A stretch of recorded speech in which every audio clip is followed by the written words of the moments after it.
Swayam Prabha. Digital India. Educated India.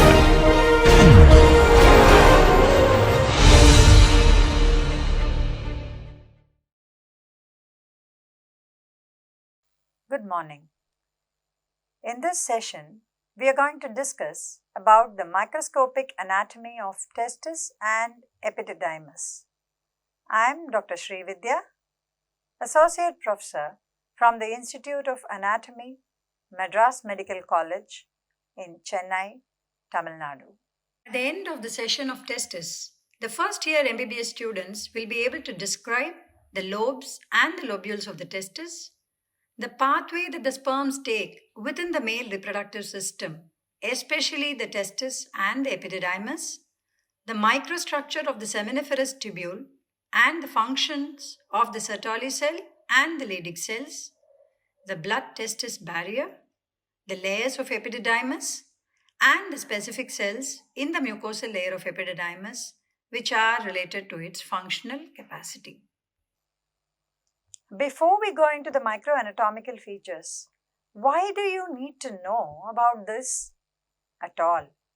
Because any structure of the tissue is directly present owing to the function that is required from it. So, in particular, any microanatomical feature is relevant to its function. So, unless we know its function, we will find it very difficult to correlate the microanatomical features. So, let us start with the functions of the testis. There are two major functions of the testis, namely the formation of the male gametes, which are called the spermatozoa or sperms, and the synthesis and storage of testosterone. So, these are the two important functions of testis, and the microanatomical feature of this structure testis is designed in such a way that these functions are performed. Before we go into the microanatomical features, let us just have a outlook of its gross features. Now you can see here a sagittal section of the testis showing its outer coverings and the inner features as seen in the gross naked eye examination. The outer coverings from outside is the tunica albuginea. The grey structure, the outermost structure is the tunica albuginea shown here, whereas still outside the tunica albuginea we have one more covering. We will see that in the subsequent slide. Inner to the tunica albuginea there is a closely investing tunica vasculosa. As the name goes by, it is a vascular sheath which invests the inner structures of the testis deep to the tunica albuginea. And then you see connective tissue which are separating the parenchyma of the testis into lobes. We will see in the later slides how these lobes are located and what forms the lobes. The lobes are formed by the seminiferous tubules. The seminiferous tubules are present in between the lobules, in between the connective tissue, and these seminiferous tubules then they become the straight tubules and rete testis. All that we will see in the subsequent slides. Suffice it to know here that in this section what we are seeing is the seminiferous tubules separated by the connective tissue into lobules, and how these seminiferous tubules through various pathways finally become the ductules which then drain into the epididymis. So, this structure which is closely opposed to the testis is the epididymis, and from the epididymis the ductus deferens arises, which further continues as other parts of the male reproductive system. Today in our class we are concerned about this testis and subsequently about the epididymis. As I just told, there are three coverings of the testis. From outside inwards, It's the tunica vaginalis, tunica albuginea, and tunica vasculosa. Tunic, you would have known that it represents a covering. So, since all these three sheaths form a covering for the testis, they are termed as tunica. The outermost covering, tunica vaginalis, you know about the processus vaginalis, which extends from the abdominal part of the testis before the descent. So, if you can recollect the gross anatomy, so this tunica vaginalis is an extension of that and covers the whole of the testis. You can see the reflected portion of the tunica vaginalis in this picture. Inner to the tunica vaginalis, closely opposed to the testis proper, is the tunica albuginea. It is a very thick connective tissue which encloses the testis, and in its hilar part, a part where the ducts exit the testis and the vessels enter the testis. So, in that part, it is thickened to form the mediastinum testis. So, this portion of testis that we see here is the mediastinum testis. This is the mediastinum testis. So, the mediastinum testis is a thickened portion of the tunica albuginea which serves as a passage for the vessels that enter the testis and the ducts that exit the testis. With respect to tunica vasculosa, that's the innermost sheath of the testis which invests these tubules very closely, forming a vascular sheath for the seminiferous tubules. So, tunica vasculosa lies deeper to the tunica albuginea and invests the seminiferous tubules as a vascular sheet. In this picture, you can see that there are thin layers of connective tissue which are dividing the testis into lobes and the lobules, still smaller lobules. These lobules are around 200 to 300 in numbers in each testis, and within the lobules, the seminiferous tubules are present. Around 2 to 3 seminiferous tubules are present in each lobule. So, that makes it around 400 to 600 seminiferous tubules in each testis. Further, what happens to these seminiferous tubules, we will see in the subsequent slide. So, these seminiferous tubules are convoluted in nature. That's because you will be seeing in the subsequent slides how lengthy they are, how they need to be accommodated within the testis, which is a small organ. So, these convoluted seminiferous tubules, they straighten out into small straight tubules when they enter the mediastinal space. So, all these seminiferous tubules, they all become straight. The convoluted seminiferous tubule becomes straight, and these straight tubules, they enter the mediastinal portion of the testis and they get interconnected with each other.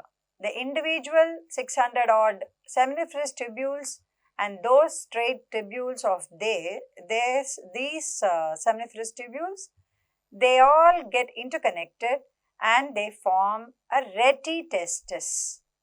Retitestis. Reti means reticular, that is a confluence of all the structure. So, here it is tubules, so it is retitestis. Retitestis is this portion. From the retitestis, around 15 to 20 efferent ductules. So, it's efferent because it leaves the testis. We all know, we have come across the terms afferent nerve, efferent nerve. Afferent is bringing towards, efferent is going away.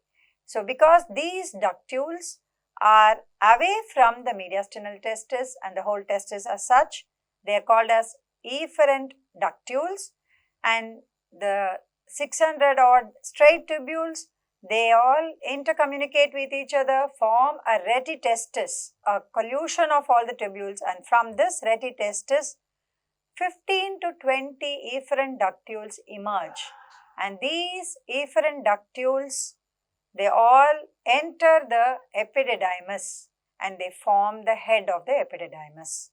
Later about the epididymis, we will see in that discussion. In this slide, we will stop with the up to the level of efferent ductules. So with that small discussion about the gross anatomy, let us now look into the histological picture of the testis. What is depicted here is a low power view seen under the microscope about a tissue of the testis. This is in 10x view, that is, the magnification is done 10 times to see this view. So what we see in this view are the various seminiferous tubules. We saw in the earlier picture that the testis is made up of seminiferous tubules and it's convoluted. So when a section is made, depending on where we make the section, the seminiferous tubules are shaped in different manner because of the convolution. Depending on the area where the section is made, it may be oblique and long, it may be circular, it may be oval, or it may be in a very different shape. So the shapes of the seminiferous tubules are dependent on the section made, and that particular seminiferous tubule is cut in that level, depicting the various shapes. Now these tubules, you can see between the tubules, the eosin stain is dark in between, and the dark homogeneous eosin stain depicts the connective tissue that separates the seminiferous tubules. Within this connective tissue are present the blood vessels and the most important cell in the testis, which is the interstitial cell of Leydig. Each tubule, if you can see inside, within the tubule, you can see some structures which are actually several layers of cells. We will be able to see what cells they are in the subsequent high power magnification slide. For now, you please understand that these are all the several layers of cells which are comprising the spermatogenic cells. We saw in the first slide, the main function of the testis is production of spermatozoa. So the spermatozoa are produced within the seminiferous tubules. And within the seminiferous tubule, therefore, we see the different spermatogenic cells in various stages of maturation. The different types of cells will be dealt later. Apart from the spermatogenic cells, there are other cells called as Sertoli cells or sustentacular cells, as the name goes by, sustentacular, which is sustaining. Sustain is to give support. So their main function is supporting the production of spermatozoa and taking part in the process towards the maturation of the spermatozoa. This is again a low magnified picture of the seminiferous tubule of the testis, showing the seminiferous tubule. As we can see, the seminiferous tubule is highly convoluted. We already saw. Why it is convoluted? Because the length is around 70 to 80 centimeter, and naturally we cannot accommodate that in the testis. 600 of such tubules has to be accommodated, though the diameter is less, 150 micrometers only. But then to accommodate the length, it is highly convoluted, and within which we see many layers of cells. The size, the shape of the cell, even the nuclei vary widely. That's because it is not a single cell that forms it. As I already told you, the various stages of spermatogonia and the spermatozoa and the sustentacular cells are seen. So because the cells fill up the lumen of the tubule, the lumen is not regular, and we will see why it is not regular in the subsequent slide. So there is no well-defined margin of the lumen, unlike in arteries or in other hollow structures. This is a high power view of the seminiferous tubule alone. See, this is a seminiferous tubule. In this particular field of view, we see three seminiferous tubules. Here is one partially seen, here is partially seen. Now we will concentrate on these three tubules. In between the tubules, we see the connective tissue. Here, this connective tissue is more extensive in between the cells. where the interstitial cells of Leydig are present. We will see about that in a subsequent slide. Here, we'll concentrate on this part of the seminiferous tubule, so which is immediately invested by a connective tissue layer. In fact, this connective tissue layer is adjacent to the basement membrane of the cells that are present within the seminiferous tubules. So these cells, the basement membrane of these cells here are very closely opposed to the outer fibrous connective tissue, which is called as the tunica propria. Remember, the three tunics that we talked earlier covers the testis, which are seen in gross anatomical view. This tunica propria here it invests the individual seminiferous tubule as a covering, which is seen only in microanatomical view. This tunica propria has specialized cells called as myoid cells. By the name itself, you can know myoid means something resembling muscle. That's why it has got its name myoid. Myo means muscle, oid means like. So muscle-like cells are the myoid cells. The myoid cells that are present within the tunica propria, they are responsible for the compression and expulsion of the cells, the sperms, from the seminiferous tubules into the epididymis. So that expulsion has to be created by a compression of the seminiferous tubule, and that compression of the seminiferous tubule is aided by the tunica propria, within which are present the myoid cells. Not only the spermatozoa, they also help in expelling the secretions from within the lumen of the seminiferous tubule. We will see what those secretions comprise of in a later slide. So each seminiferous tubule is covered by a layer of tunica propria, which is a connective tissue. Within the tunica propria, myoid cells are present, and these cells help in the compression and expulsion of the sperms and the secretions from the seminiferous tubule lumen into the epididymis. A small word about the clinical anatomy which is related here. As age increases, the tunica propria becomes thickened and thicker.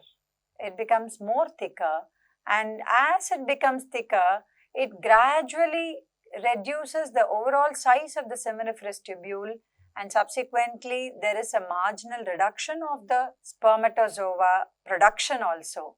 So that is one of the reasons why as age progresses, the fertility of the individual will reduce accordingly. Unlike women, where the fertility almost stops once the reproductive age group is completed, which is on an average between 15 to 45, which was earlier. Nowadays it is up to 15 to 50. But then in men, the fertility continues until their death, but the level of production of spermatozoa reduces with age, especially after a point of 50 or 60. And that is because one of the reasons is the thickening of the tunica propria. So now what is inside the tunica propria? The lumen of the seminiferous tubules. So in the lumen of the seminiferous tubules, we see multiple layers of cell. See, what you saw in the earlier slide, you just saw as points. But here you can see, you can make out the different cells. Some cells are slightly bigger. As they go towards the lumen, they are becoming smaller. So you can see they're smaller. And within the proper lumen, you can see some strand-like structures in the center of the lumen. So that's because generations of spermatogenic cells from spermatogonia to the sperms, they line the lumen of the cells in layers. What layers? We will see in subsequent slide. And apart from the spermatogenic cells, the supporting cells of Sertoli also will be seen. One such cell is here. They are extending from the base towards the lumen. They extend to the full length of the lumen. These cells, they do not have, you can't see their cell boundaries very clearly. And of course, between the tubules, we see the connective tissue, and within the connective tissue there are some cells which we will see in the subsequent slide. This is a schematic diagram of a seminiferous tubule for better understanding, because whatever be the high power, it has to be really high power, so it's better explained with a schematic diagram. So this is a picture of the seminiferous tubule. We will leave the coverings and all. I would concentrate on the various generations of the spermatogonia cells and the supporting cell. You can see that the Sertoli cell or the supporting cell, or it's called as a tentacular cell, it extends from the basement membrane almost to the lumen. You can see all the cells are extending to the lumen. So these are the supporting cells. We will see the Sertoli cells in the next slide. Here we can see that these are quite large in number, large in size. They occupy the base of the seminiferous tubule. So they are the spermatogonia. If you can recollect your cell division, formation of male gamete, it starts with spermatogonia, dark type A, type B, and then they divide into spermatocytes. Primary spermatocyte, which later divide into secondary spermatocyte, and then these secondary spermatocytes become spermatids. And what happens to the spermatids? Can you recollect? The spermatids, by a process of spermiogenesis, they lose their cellular architecture and become the sperms. You can see that the rounded spermatid, which is almost resembling the other spermatogenic cells, becomes a completely different form called as sperms. That change that happens to form the sperms from the spermatid is called as the spermiogenesis, and that's a separate process that comes under the cell division. It is not in the scope of this class, so let me not go into it, but you can see that the sperms are the ones which are present in the center of the lumen, and the head of the sperms is abutting into the Sertoli cell. So here we see the layers of cells, the base being formed by the spermatogonia, and then we see the spermatocytes, and then still further, more closer to the lumen, we see the spermatids, and then the sperms forming the center of the lumen. So this will give you a picture as to why the lumen is not regular. So many sperms are present, so the lumen is not very circumscribed, well margined. So it just is filled with cells. And of course the Sertoli cell again here. Now among the spermatocytes, though we have in the stages there are primary and secondary spermatocyte, what we predominantly see is the secondary spermatocyte, because the primary spermatocyte will immediately divide. As soon as it forms, it immediately divides and forms a secondary spermatocyte. So even at any point of time, you make a cut section and we view the inside of the seminiferous tubule, predominantly seen structure among the spermatocytes is the secondary spermatocytes, and very less primary spermatocytes are seen. So this is again a schematic picture of the Sertoli cell.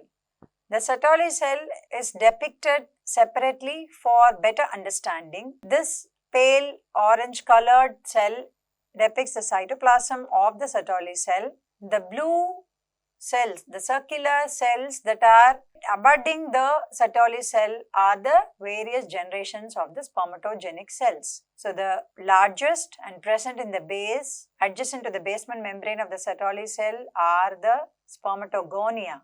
That is the primitive, the primary germ cell. The spermatogonia and then divides into primary spermatocyte, then the secondary spermatocyte, then the spermatid.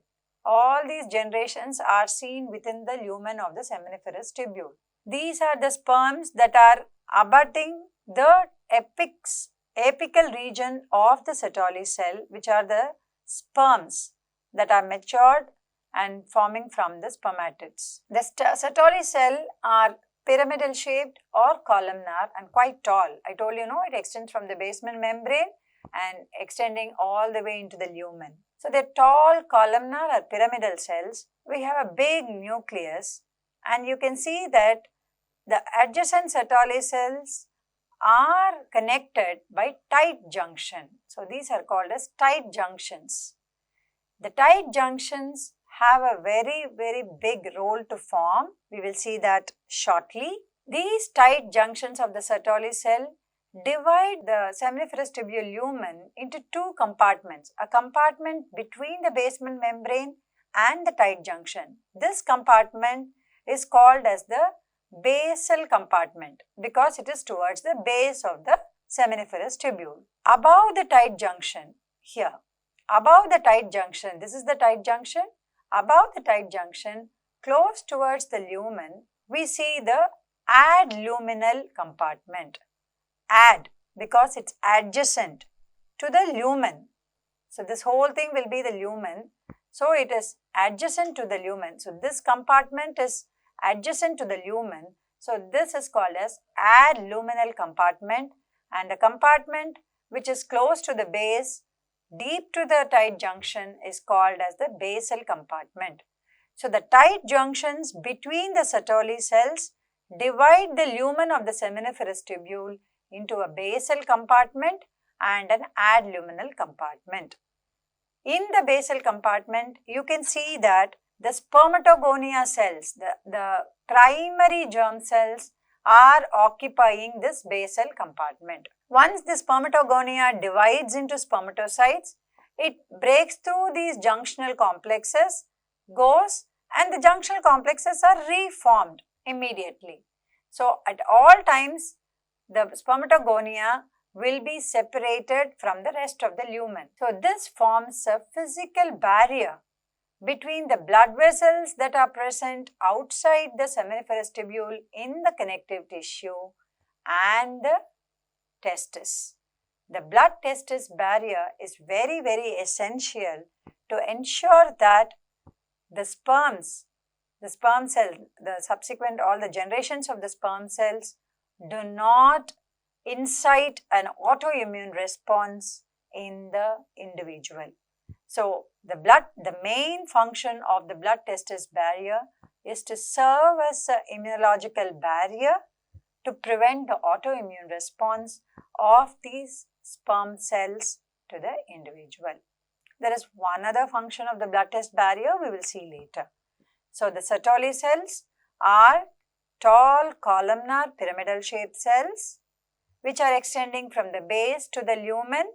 They are connected to the adjacent Sertoli cells by tight junctions, and these tight junctions form the blood-testis barrier. Compartment below the junction close to the base is the basal compartment, and the compartment which is above the junction close to the lumen or adjacent to the lumen is called as adluminal compartment.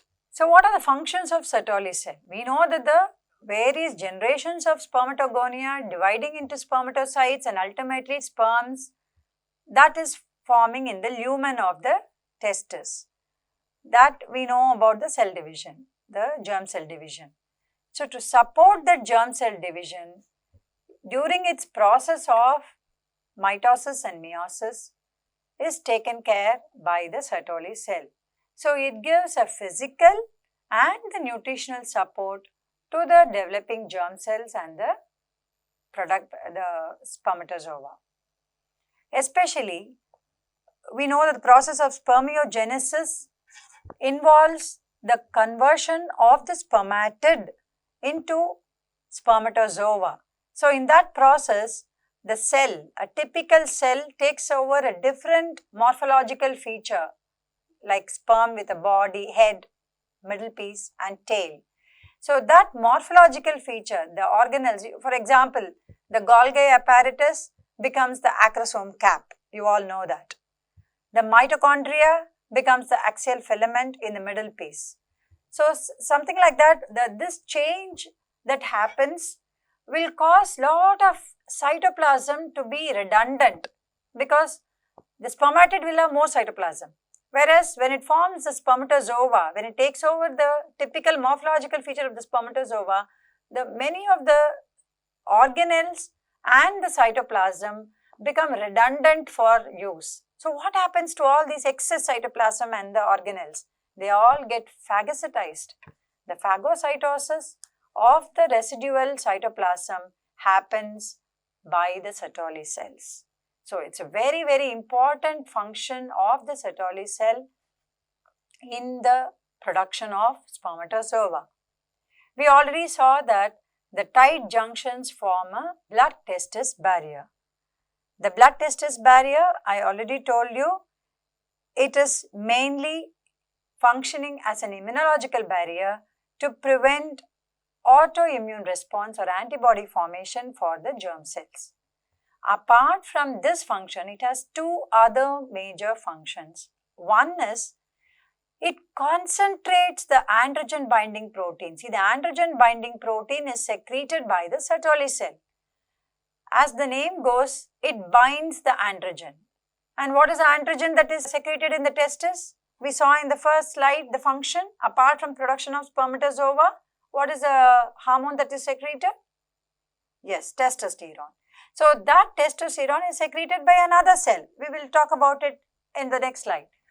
So the testosterone is bound by this androgen binding protein, so that the function is the binding of the testosterone with this androgen binding protein helps in concentrating the levels of the testosterone within the lumen of the seminiferous tubule.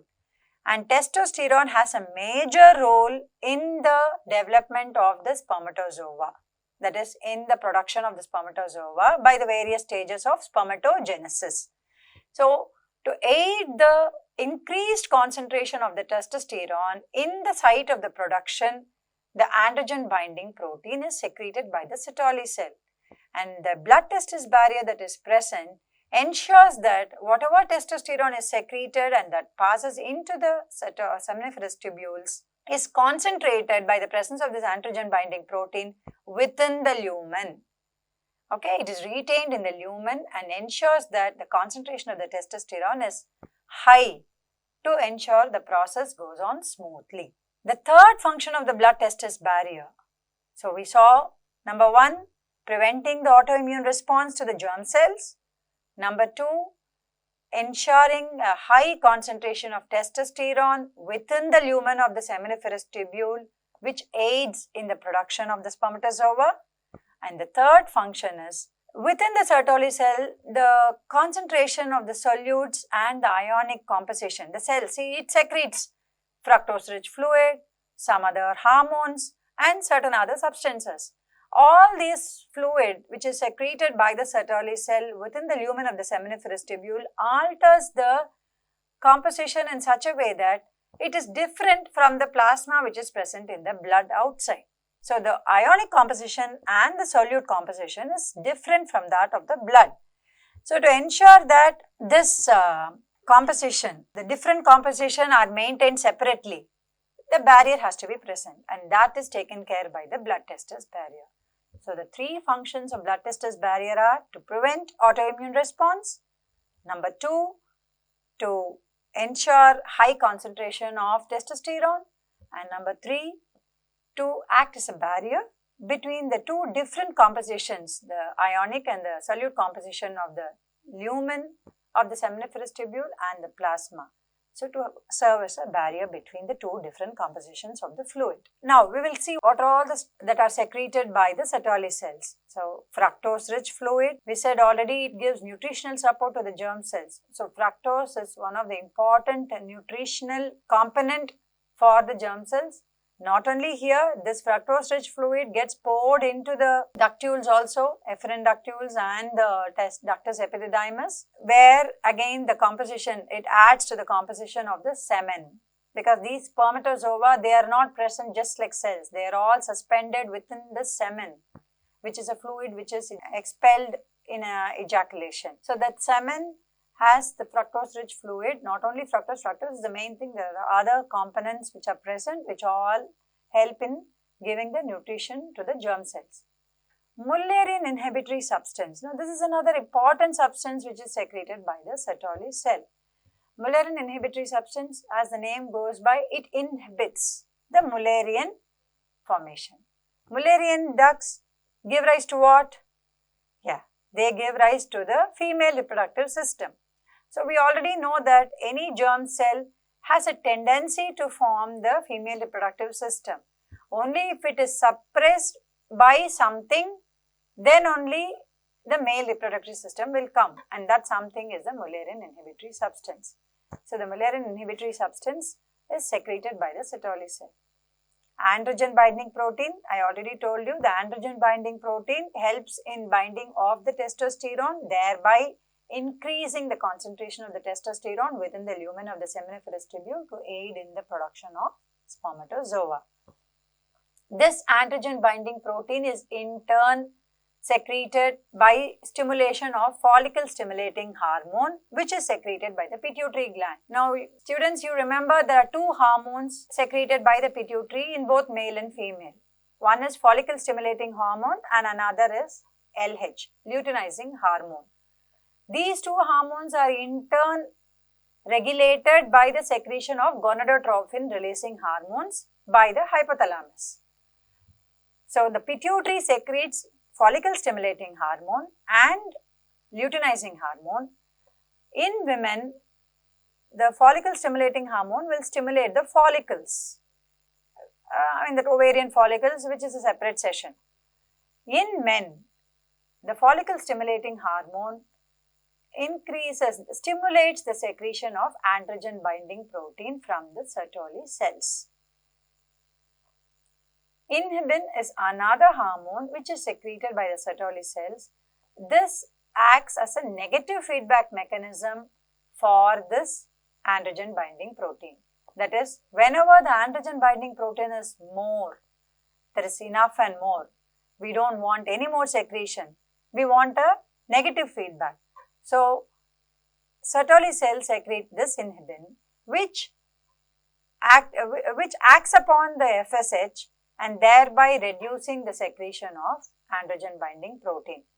So, Sertoli cells secrete all these components, of which the inhibin acts as a negative feedback mechanism to follicle stimulating hormone to control the production of the androgen binding protein. So, these are the main functions of the Sertoli cell. As you can see, they sustain, they support the production of spermatozoa and the nutritional support. So, that's why they are called as sustentacular cells. So, the other major cell of the testis is interstitial cells of Leydig. They are present, as the name goes by, they are present in the interstitium. What is interstitium? Interstitium is the connective tissue that is present between the cells. So, here in testis, it is the seminiferous tubules. So, between the seminiferous tubules, there is interstitium, that is the connective tissue. And within this connective tissue interstitium, this interstitial cell of Leydig is present. This purple color feature that is seen here is the interstitial cell. See here, here again a purple color. This is the interstitium. You see a purple color cell. That is which is a hematoxylin stain. The hematoxylin stain is because it takes up the nucleus, which is quite dominant, large round cells. This nucleus takes up the hematoxylin stain, so it appears as a hematoxylin stain cell. So, this Leydig cell is present in the interstitium, that is the connective tissue which is present between the seminiferous tubules. So, these are the four seminiferous tubules. In between the seminiferous tubules is the interstitium or the connective tissue within which is present the Leydig cell. These are large, round or polyhedral cells which are present between the tubules.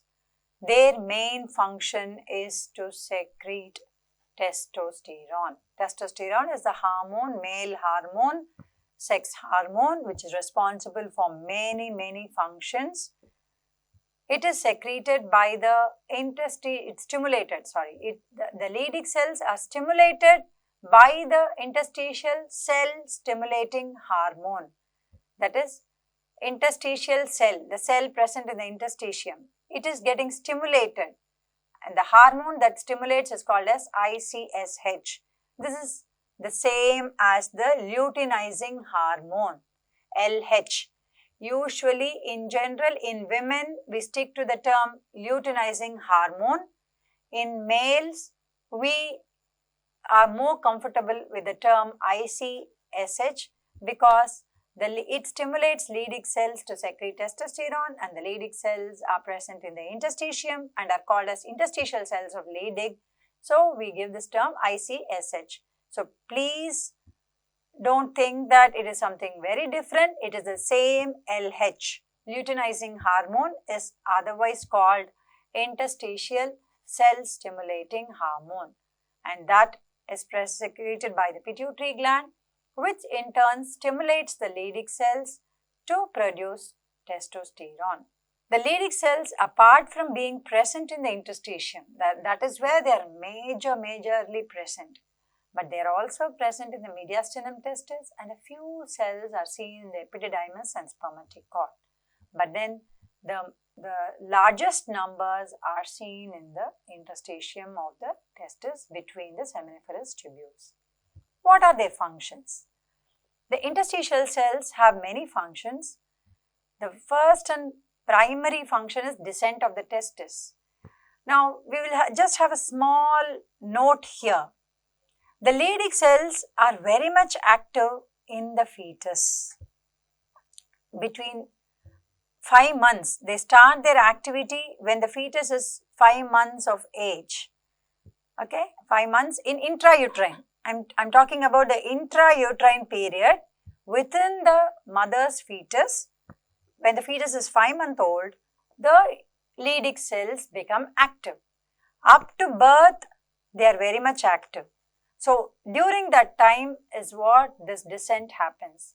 If you can recollect your gross anatomy, the descent of the testis starts from the 5th month, and then from the abdomen, it comes to the inguinal canal, that is from the deep inguinal ring in the 7th month, and then it traverses the inguinal canal, comes to the superficial inguinal ring, and then to the testis. So, by 9th month, it is present just below the superficial inguinal ring in the spermatic cord, and then only it descends into the scrotal sac only towards the end of the 9th month.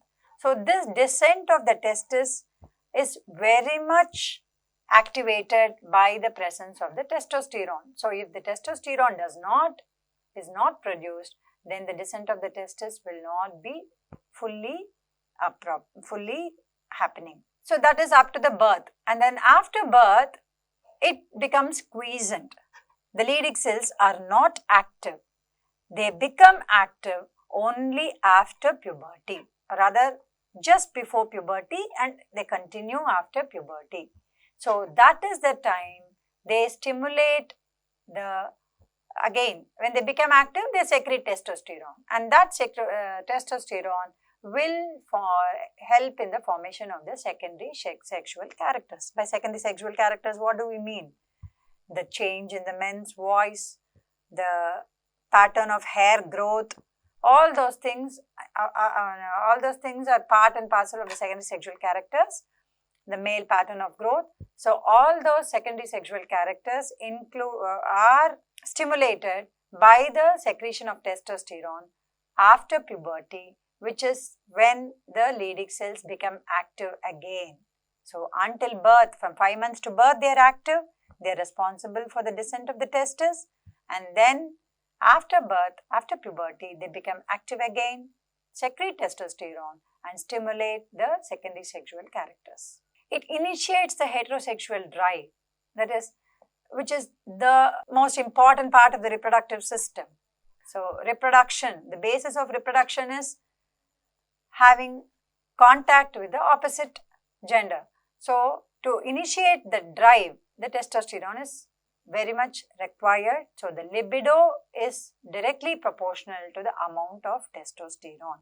It also helps in the growth of the epithelial cells of the prostate and the seminal vesicle. So, these are all the additional glands that are present in the male reproductive system. There will be separate sessions on it. At that time also this will be taught. So, the epithelial cells of the prostate and the seminal vesicles are promoted. The growth of the epithelial cells are promoted by the testosterone, which is secreted by the interstitial cell of Leydig. So, only then the production of the semen will be added, and that again is an important part of the reproduction. So, these are all functions which are related to reproduction. Apart from it, testosterone also has a role in anabolic function. So, it increases the increase in the height, the muscular component in after the growth during adolescence and puberty, even some amount of growth in the emotional and the central nervous system. All those are all part and parcel of the function of the testosterone, mainly the anabolic function, the growth of the bones and the muscles, and of course some hormonal changes. Okay, so these are the functions of the interstitial cells of Leydig through testosterone. So to summarize, we have now seen the testis. The testis, what is the main component of testis? Seminiferous tubules. And these seminiferous tubules are convoluted and then they become straight. The straight tubules become the retitestis, and from the retitestis there are 16 to 20 efferent ductules, and those efferent ductules, they drain into form the head of the epididymis. We will see in the next slides. So these seminiferous tubules, what is their role? Their role is production of spermatozoa. What are the production of spermatozoa involves the various stages of the spermatogonia, spermatocytes, spermatids, which are all present within the lumen in layers, thereby making the lumen irregular. Apart from the various generations of spermatogonia, Sertoli cells are present which extend from the base to the lumen, and that Sertoli cells have a major role in production of androgen binding protein, Mullerian substance, fructose rich fluid, and of course inhibin. Apart from secretion of these, they are responsible for phagocytosis of the residual cytoplasm in the spermiogenesis and provide nutritional support. So apart from Sertoli cells in the seminiferous tubule, we have the interstitial cells of Leydig in the connective tissue, for which the main function of the Leydig is to produce testosterone. So the two major cells, Sertoli cells, Leydig cells, the two major functions, production of spermatozoa occurring within the seminiferous tubule, secretion of testosterone. So we have now finished the testis. Now we will go on to the epididymis. Okay, this is a gross anatomical picture of the testis and epididymis. We have already seen the testis. In the testis, we saw that the 16 to 20 efferent tubules that are emerging from the retitestis, they all form the head of the epididymis. So this convoluted duct is called as the epididymis or the duct of epididymis. This is the epididymis. It is present, as you can see, posterolateral to the testis. So it's located in the posterolateral part of the testis. It's highly convoluted. It in turn has a head portion, a body portion, and a tail portion. So this is the head portion. From here is the body, and the lowermost portion, which is continuous with the ductus deferens, that is the vas deferens, is the tail portion. So it's made up of three parts. The head portion is made up of the efferent ductules that emerge from the mediastinum testis, that is from the retitestis. We already saw the seminiferous tubules becoming straight tubules. The straight tubules are connected to one another, forming a retitestis, a reticular, a network-like structure. From the network retitestis, 16 to 20 efferent ductules emerge, and these ductules form the head of the epididymis. The lower end of the head of all the tubules, the lower end of the tubules, they all join to form a single duct. And that single duct is called as the ductus epididymis. The body portion and the tail portion together form the duct of epididymis. The terminal portion of the tail of the epididymis loses its convolution and continues as the ductus deferens or the vas deferens. Now in this picture, we are seeing the histological view of the epididymis in low power, in 10x magnification. As you can see, this is again the cut sections of the epididymis, which is seen in this field of view. The tubule are lined by the epididymis as a whole is lined by pseudo-stratified columnar epithelium. Pseudo-stratified the stratification appears to be a false stratification. The cells that are lining are the columnar epithelial cells. Now we will see what are the cells. There are three types of cells which are present within this columnar epithelial layer. One is the principal cells, second is the basal cell, and third type is the halo cell. Principal cells, by its name itself, they are the main cells. So that's why they are called as principal cells. They are, as the name goes by, they are columnar. So they are tall columnar, and the luminal surface, that is the surface that is facing the lumen, bear microvilli and stereocilia. It's very, very important, these two, because the microvilli is responsible for the transport of the sperms. See, the sperms have to traverse the epididymis towards the vas deferens. So the microvilli helps in the transportation of the cells by brushing action towards the vas deferens, and the stereocilia not only direct the direction of the flow of the sperms but also absorb the residual fluid, the excess fluid. You will see that the function of epididymis is whatever fluid that is secreted by the seminiferous tubules which are expelled along with the sperms into the epididymis. The excess fluid will be reabsorbed by these cells, by the stereocilia component. So, the pseudo-stratified columnar epithelium which lines the tubules has three types of cells. One is the principal cells, which are tall, columnar, with the luminal surface bearing the microvilli and stereocilia. The second type of cells are the basal cells. As the name goes by, they are present towards the base, the basement membrane, close to the base. So, they are short, they are not tall. And the shape is also not columnar, they are more like pyramidal or polyhedral. And they do not reach the lumen, they are very short.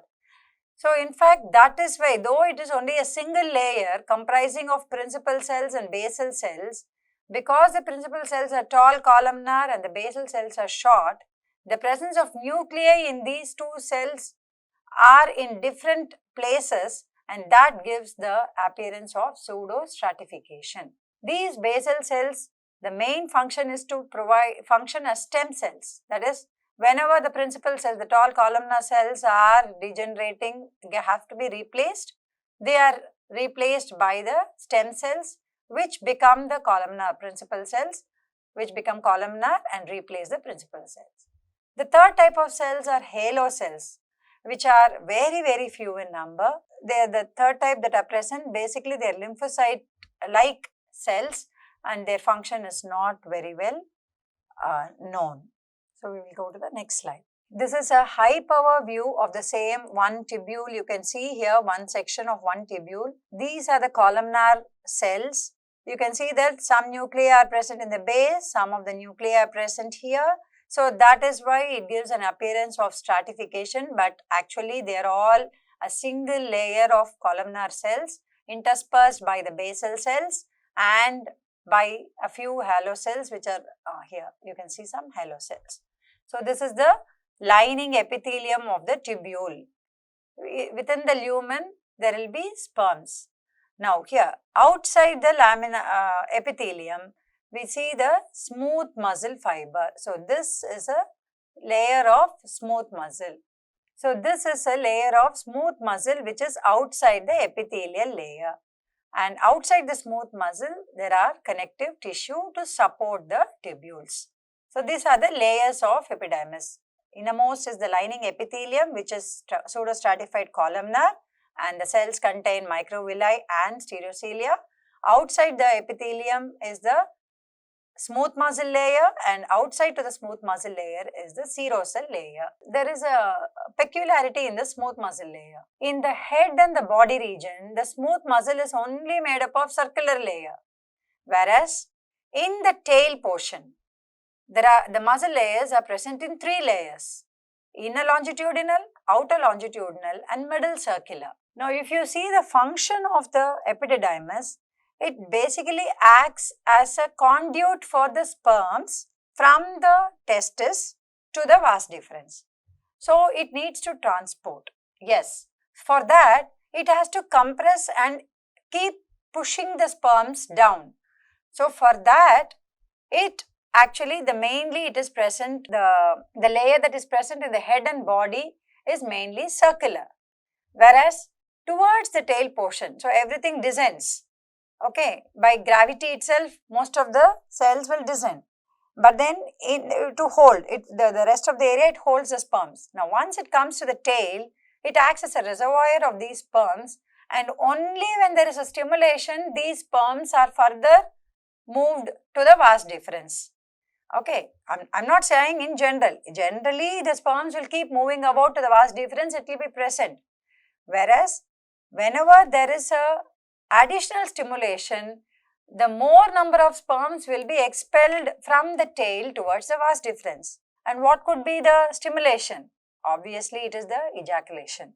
So, whenever the male indulges in a sexual contact, when there is an ejaculation, the nervous stimulation of the ejaculation will act upon the tail, and the tail will then release the sperms into the vas deferens, which will subsequently, with the sperm, will be released into the female vaginal tract. So to aid that, in the tail, there are additional layers, inner and outer longitudinal muscle layers, which help in this expulsion of the sperms following a neural stimulation of ejaculation into the vas deferens.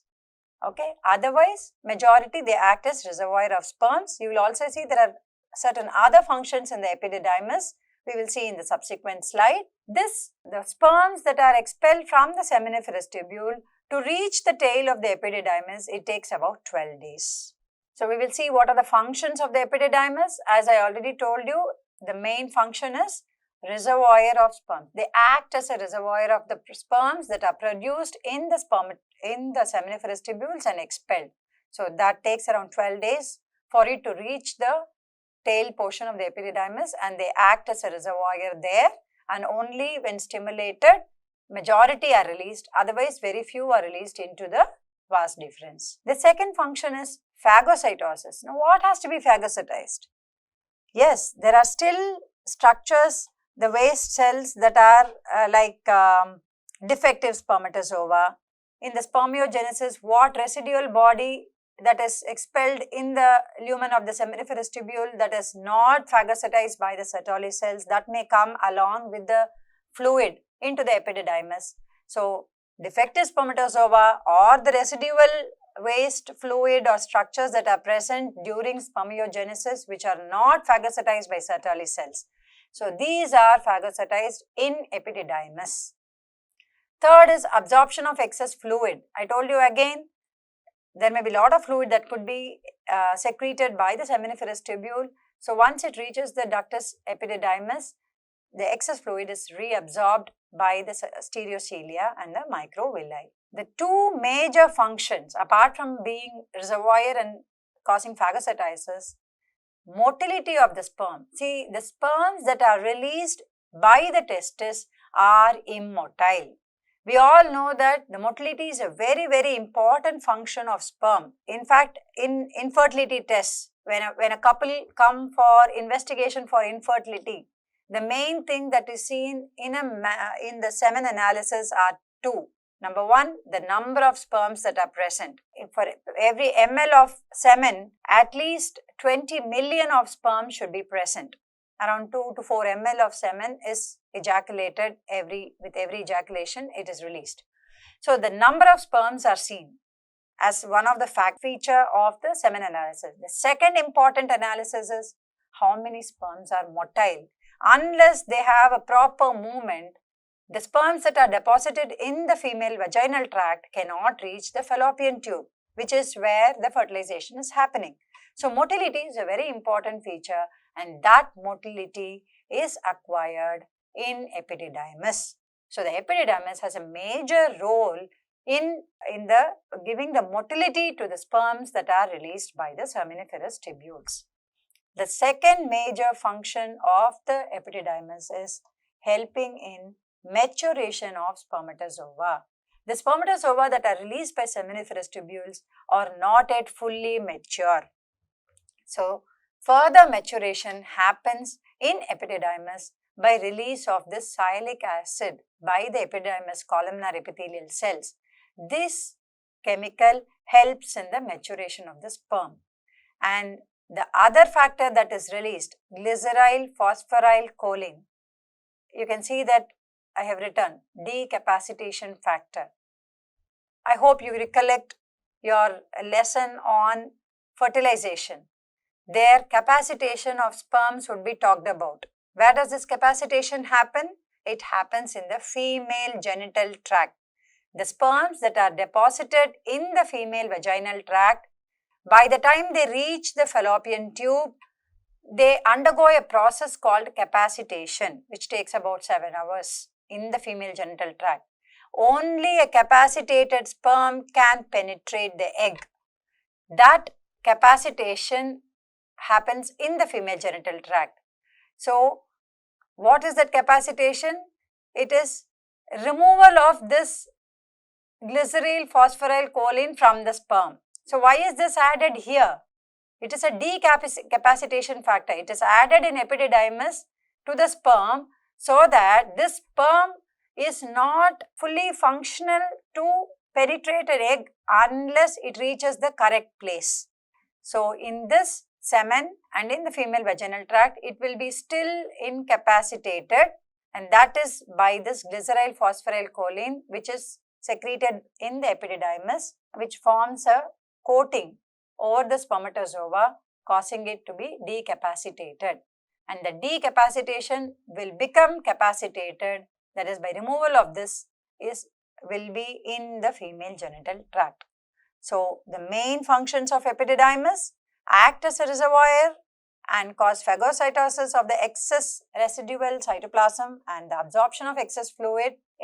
The acquiring of motility for the sperm is in the epididymis, and maturation of the spermatozoa is in the epididymis. So, 3 functions: reservoir, motility and maturation. These are the 3 major functions of epididymis. To summarize, the epididymis has 3 layers: the mucosal layer, the muscular layer, and then the adventitial layer.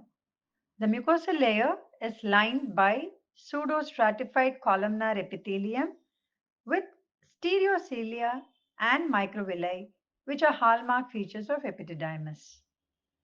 As regards to the cells in the mucosa, 2 types of cells are present, namely the principal cells and the basal cells.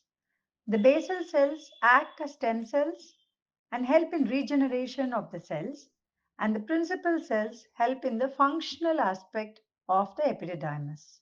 With regards to the muscular layer, it differs in action with the different parts of the epididymis. The muscular layer surrounding the head and the body of the epididymis mainly propels the sperms towards the tail end, where it is stored for future use.